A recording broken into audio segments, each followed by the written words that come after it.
This is gonna blow your mind. You, yes you, can produce your own music from home.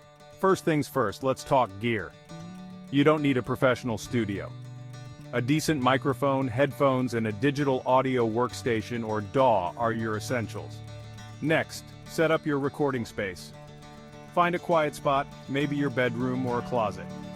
Make sure it's free from echo and outside noise.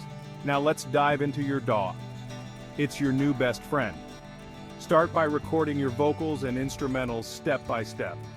Layer them to create a full sound. Editing. Use plugins to add effects like reverb, compression, and EQ. Don't be afraid to experiment. It's all about finding your unique sound. Finally, mixing and mastering. Balance your tracks, making sure everything sits well together. Use online tutorials to guide you. There's a ton of free info out there.